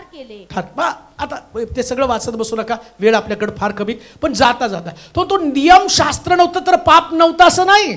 पाप होतं. नियमशास्त्र आल्यावर पाप काय ते मला समजलं. नियमशास्त्र नव्हतं. आता दुसऱ्या भाषेत तुम्हाला सांगतो. एक व्यक्तीला खोकला आला त्याला ताप पण आला. मग तो व्यक्ती घरामध्ये उपचार घेतो, चांगलं खातो, त्याचा तापही जात नाही, त्याचा खोकला पण जात नाही. महिने गेले, वर्ष गेले, त्याचा ताप पण गेला नाही, खोकला पण गेला नाही. आता तो डॉक्टरकडे जातो आणि डॉक्टरकडे गेल्यावर डॉक्टर त्याचं ब्लड टेस्ट करतात आणि डॉक्टर त्याला सांगतात की बाबा तुला TB आहे. पण आधी डॉक्टरकडे न गेल्या कारणानं त्याला वाटलं फक्त खोकला आहे, त्याला वाटलं फक्त ताप आहे आणि त्याचं गांभीर्य त्याला नव्हतं ना. तो काय म्हणतो, नियमशास्त्र आलं, याने जीवन यायला पाहिजे होतं, पण त्याने आलं काय, मरण. तसं झालंय तुम्हाला. तुम्ही जे पाप करता ना, ते पाप देवाच्या वचनातनं कळलं नाही तर तुम्हाला कसं कळणार तुम्ही मरणाकडे चाललेला आहात? कळतच नाही तुम्हाला. कशाला ते शास्त्रातलं एक एक उलगडा. आज मी तुम्हाला एक एक वचन सांगतो ना, कशासाठी सांगतो? उलगडा, रहस्य, देवाच्या जवळ जावं, नीतिमत्व मला प्राप्त व्हावं, पापापासून माझी सुटका व्हावी, शुद्ध मी व्हावं. म्हणून शुद्धीकरणासाठी देवाच्या नियमांचं पालनच करावं लागतं. जाणीव व्हायला पाहिजे ना. नियमशास्त्रानं पापाची, चुकांची जाणीव करून दिली. मला माझ्या चुकांची जाणीव का होत नाही? का माझ्या कुठल्या चुका माझ्या विरुद्ध? शास्त्रामध्ये काय सांगितलं की तुम्हाला नेमकं तुम्ही देवाविरुद्ध पाप करता हे कळत नाही. अजून एक वचन वाचा, लुकाचं शुभवर्तमान 11 अध्याय 37 पासून 42 पर्यंतची वचनं. लुकाचं शुभवर्तमान 11 अध्याय 37 ते 42 पर्यंतची वचन.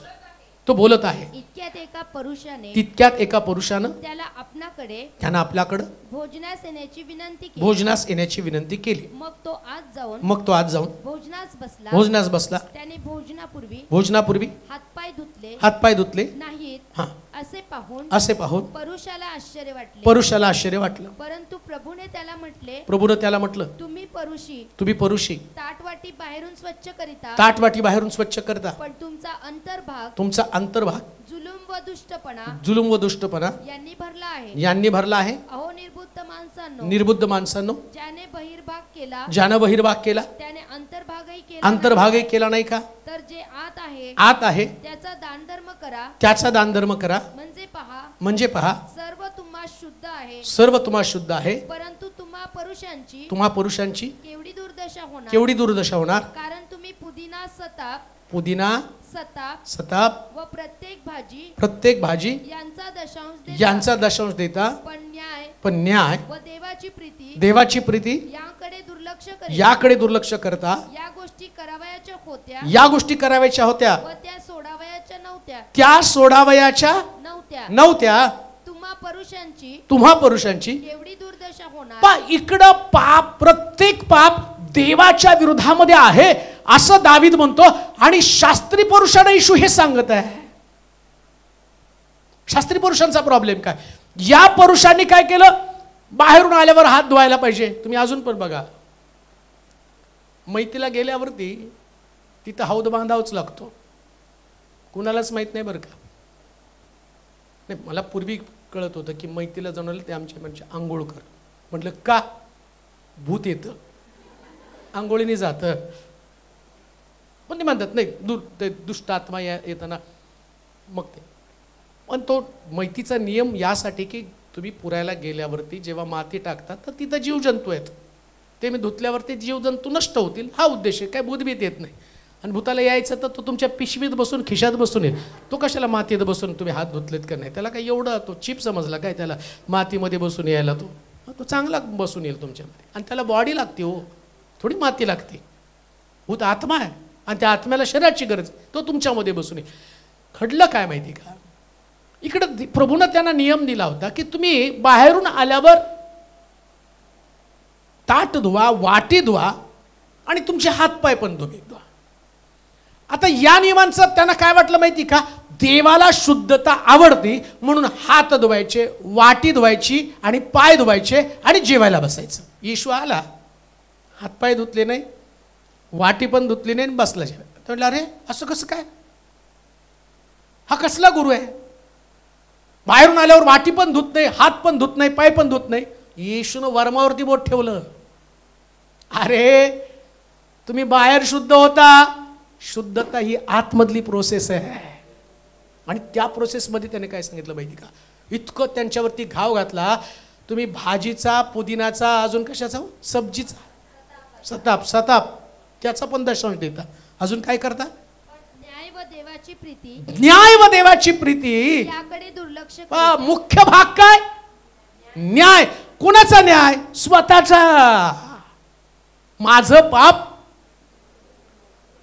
न्याय. आणि आता देवाची प्रीती काय आहे लक्षात ठेवा. कसं शुद्ध होणार, कशी तुमची प्रार्थना तुम्हाला शुद्ध करणार आहे. पहिली गोष्ट तर तुम्ही स्वतःचा न्याय. स्वतःचा न्याय काय? व्यक्ती विरुद्ध असणारं तुमचं मत बदललं म्हणजे तुम्ही स्वतःचा न्याय केला. माझ्या मनामध्ये अड्डता आहे, कटुता आहे, अशुद्धता आहे. बायबल दुसरं तिसरं काही नसून एकमेकाशी असणारे संबंध यांचं पुस्तक आहे. काय नाही याच्यामध्ये दुसरं काय. बायबलमध्ये दुसरं काय? संबंध आहेत फक्त. स्वर्गामध्ये जायचं म्हणजे पृथ्वी तलावरचे तुमचे संबंध. बायबल म्हणजे त्याच्या तुम्ही नाही पवित्र आत्मा आला पाहिजे, मग अन्य भाषा बोललं पाहिजे, मग रोग बरे केले पाहिजे, मग चमत्कार घडले पाहिजे, मग माझं मत काय? 1000 लोक माझ्या सभेला याल, सगळं होईल, सभेला 1000 लोक येतील, मग आणि मी अन्य भाषा बोलेल, लोक बरे होतील, लंगडे चालतील, आंधळे बघतील, मेलेले जिवंत होतील. पण पृथ्वी तलावरती देव काय बघणार आहे? तुमचे माझे संबंध आहे. मी प्रॅक्टिकली देवाचं वचन किती पाळलं. शास्त्री पुरुषांना त्याने हे सांगितलं, तुम्ही सगळं वचन पाळलं, दानधर्म केला, दशांश दिला, पुदिना दिला, मेथीची तुमचा तर दशांश पैशाचा, तर ते कोथंबीर मेथी असे लोक असते तर मला भाजी पण आणायची गरज लागली. तांदूळ डाळ तेल सगळ्याचा दशांश देतोय. खूप चांगलं चर्च होतं ते, सगळं देत होते ते, आणि तरी त्यांचा पाळक त्यांना ओरडत होता. येशू म्हणतो पुदिनाचा दशांश देतो, मेथीचा दशांश देतो, कोथंबीरचा दशांश देतो. अरे पण तो म्हणतो हे सोडावा असं मी बोलत नाही. फार सुंदर बोलला. हे काय सोडावा? काय लिहिलं त्याने? हे सोडावा, सोडाव्या नव्हत्या तुम्हा पुरुषांची हा केवढी दुर्दशा. नाही ह्या गोष्टी सोडायच्या नव्हत्या. पुढं न्याय व देवाची प्रीती याकडे दुर्लक्ष करिता या गोष्टी कराव्याच्या होत्या व त्या सोडाव्याच्या नव्हत्या. तो की या गोष्टी करायच्या होत्या, सोडायच्या नव्हत्या. मी नाही तुम्हाला की पुदिना देऊ नका, कोथंबीर द्या, तुम्हाला द्यायचं तर पुदिना तुम्ही आणू नका बरं, नाही तर घर ठेवायला जा, नाही तर उद्याच सगळ्या मेथीच्या भाज्या मला विकत बसावं लागेल तिथं बाहेर. हे सोडायच्या नव्हत्या, तुम्ही द्या, त्याच्याबद्दल काही प्रॉब्लेम नाही म्हणतो. पण याच्यानं साध्य काय होतं? तो खरी गोष्ट कोणती आहे? हा न्याय आहे. कोणता न्याय आहे? देवाचा एक न्याय त्या ठिकाणामध्ये ठेवलेला होता. जजमेंट म्हणजे प्रभूनं दिलेले नीती नियम. लक्षात ठेवा, न्याय म्हणजे काय? आता आपल्या कोर्टामध्ये आपल्याला न्याय देतात म्हणजे काय? या न्यायाचा एक प्रत्येक व्यक्तीला जगण्याचा अधिकार आहे, हा एक नियम आहे आपल्या घटनेनं. आता कधी घटना कळली नाही, पण जेव्हा ख्रिस्ती लोकांचा छळ व्हायला लागला तेव्हा संविधान संविधान म्हणून बायबल कमी पण संविधान जास्त वाचलेत लोक. आता का? तर ते संविधानाचा हक्क कळला. संविधान म्हणजे काय? संविधान म्हणजे जगण्याची पद्धत आहे. त्यांनी कसं जगावं. मला माझ्या धर्माप्रमाणे पूजापाठ करण्याचा अधिकार आहे, मला नोकरी करण्याचा अधिकार आहे, मला घर बांधण्याचा अधिकार आहे. आता काय होतं माहिती का? मला नोकरी लागली आणि मी काम केलं, संविधान सांगतं नोकरी लागली तर तुम्हाला पगार मागण्याचा अधिकार आहे. आणि समजा पगार दिला नाही, कोर्टात केस घातली, मला पगार द्या, आणि जज सांगतो की याला पगार द्या. तसंच हे बायबल जे आहे ना, ते तुम्हाला जगण्याचं पुस्तक आहे. कसं जगावं या संबंधीचं मार्गदर्शन आहे. आणि तुमचा न्याय तुम्ही करता म्हणजे काय? एक व्यक्तीला तिच्या जगण्याचा अधिकार, प्रत्येक व्यक्तीला जगण्याचा अधिकार, धार्मिकतेमध्ये वाढण्याचा अधिकार, प्रार्थना करण्याचा अधिकार, देवाच्या मंदिराचा भाग बनण्याचा अधिकार, आराधना करण्याचा अधिकार. आता या अधिकारामध्ये काय घडलं? शास्त्री पुरुषाची प्रार्थना आणि पाप्याची प्रार्थना, या पुरुषानं पापी व्यक्तीच्या प्रार्थनेचा अधिकार काढून घेतला. तीच गोष्ट इकडे येशू काय सांगतो माहिती का? तुम्ही पुदिना, कोथंबीर, इसाताप यांचा दशांश देता, पण स्वतःचा न्याय करत नाही. स्वतःचा न्याय करत नाही म्हणजे नेमकं काय?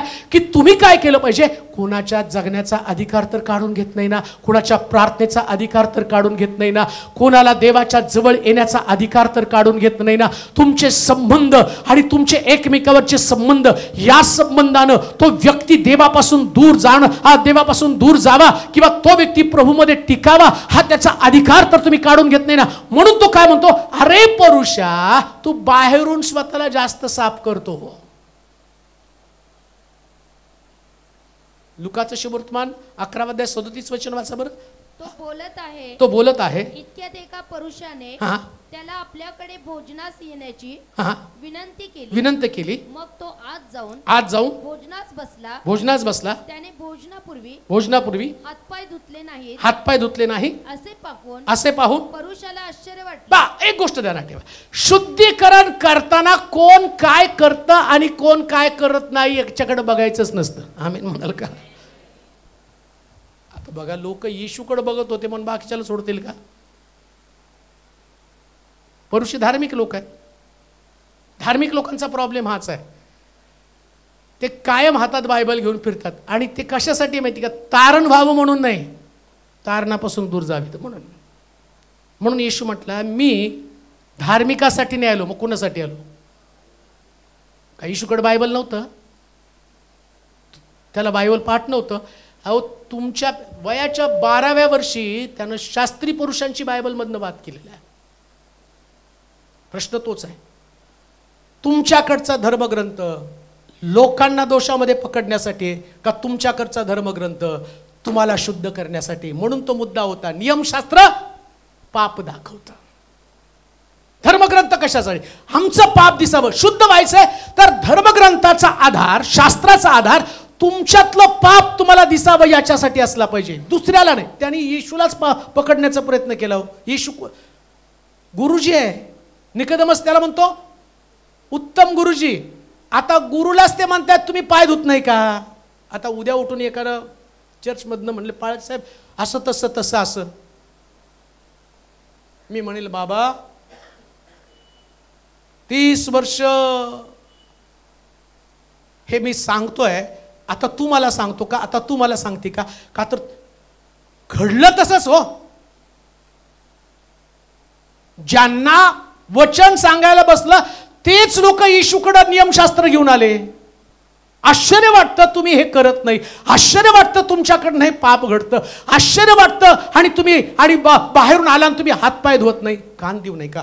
नियमशास्त्राची ओळख तुमच्यातलं पाप, तुमच्यातले दोष, तुमच्यातल्या चुका, तुमच्यातले उणिवा तुम्हाला समजाव्या आणि तुम्ही स्वतःला शुद्ध करावं याच्यासाठी नियमशास्त्र आहे. म्हणून प्रत्येक शास्त्राच्या वचनाचा उपयोग तुम्हाला शुद्ध करण्यासाठी वापर करा. समजतंय का? आणि तुम्ही शुद्ध झाला म्हणजे देवाच्या पसंतीला उतरणार आहे. शास्त्री पुरुषांना तो म्हणतो की तो त्यांना दोष लावत आहे आणि शास्त्री पुरुषी येशूला दोष लावतात. तेवढंच एक वचन वाचा.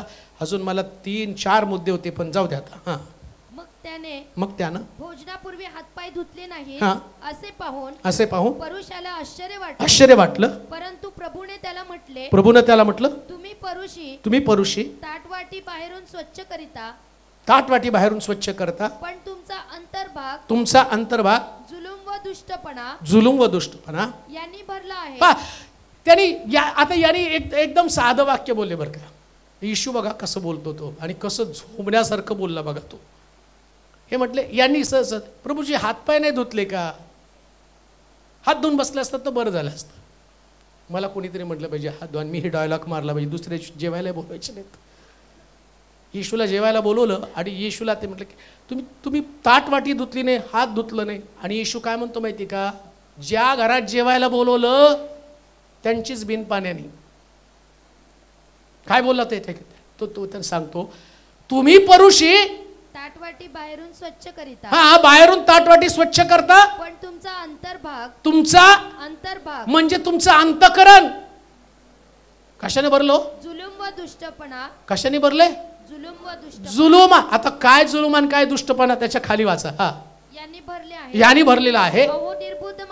निर्बुद्ध माणसांनो, ज्याने बहिर्भाग केला त्याने अंतर्भागही केला नाही. अंतर्भाग केला नाही का? तर जे आत आहे त्याचा दानधर्म करा. आतला दानधर्म करा. म्हणजे काय करा? दानधर्म म्हणजे तुमचं आहे ते देऊन टाकायचं. दानधर्म म्हणजे काय? जे तुमचं आहे ते देऊन टाकायचं. आता तो काय म्हणतो? तुम्ही बाहेरच्या गोष्टीचा दानधर्म करता. कोणतं? कोथिंबीर, पुदिना, पगाराचा भाग, सताप, याचा तुम्ही दानधर्म. आतला दानधर्म करा ना. आता यांनी आतला दानधर्म केला. आतला दानधर्म काय? दोष, उणिवा, चुका, येशूला दोषी ठरवणं, हा तो दानधर्म नव्हे. आतमध्ये तो म्हणतो न्याय आणि देवाची प्रीती. न्याय आणि देवाची प्रीती. काय दान धर्म करायचा आहे, कशाचा दशांश द्यायचा आहे, कोणती गोष्ट बाहेर काढायची, न्याय आणि देवाची प्रीती. न्याय काय माहिती का, मी पापी, हा माझा न्याय आहे.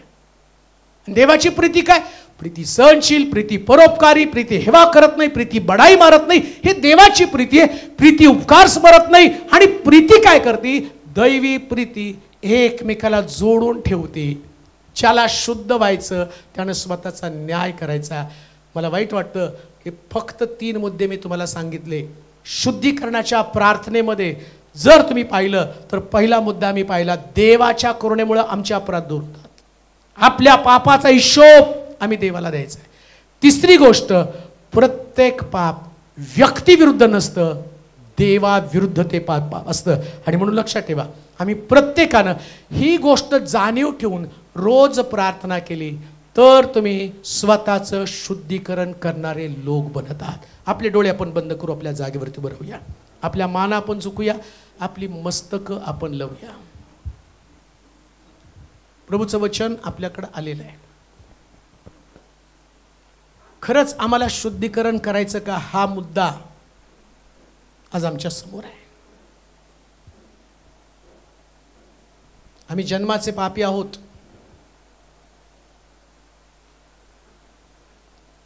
परंतु आमचे दोष, आमचे पाप यातून मुक्त होण्याच्या ऐवजी मी त्याच्यापेक्षा चांगला आहे ही भावना मला अशुद्ध बनवते. परंतु मी देवासमोर जातो आणि जकातदार म्हणतो, देवा मी जन्माचा पापी आहे, मी पापी, मज पामरावर दया कर, माझ्यावर दया कर. ही प्रार्थना जकातदार असून त्याला शुद्ध करते. आम्ही जन्माचे पापी आहोत. का सकाळी आम्ही आमच्या पापाचा हिशोब देवासमोर देऊ नये. कोण प्रामाणिकपणे म्हणेल, देवा माझ्यामध्ये दोष आहेत, माझ्यामध्ये चुका आहेत. प्रामाणिक व्हा, फसवणूक करू नका स्वतःची.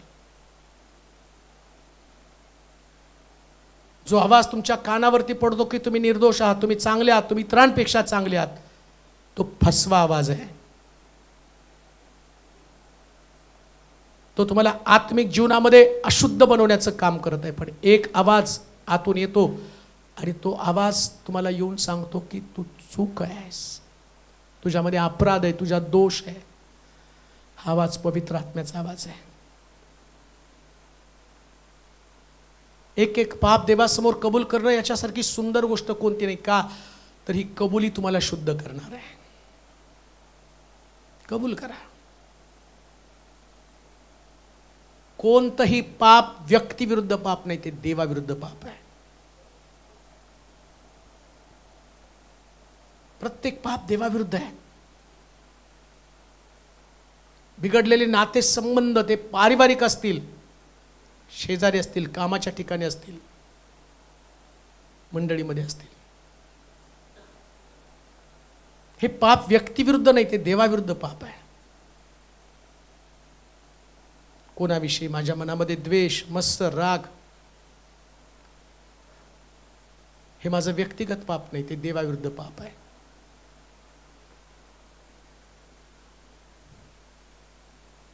दावीद आपल्या सगळ्या गोष्टी देवासमोर कबूल करतो.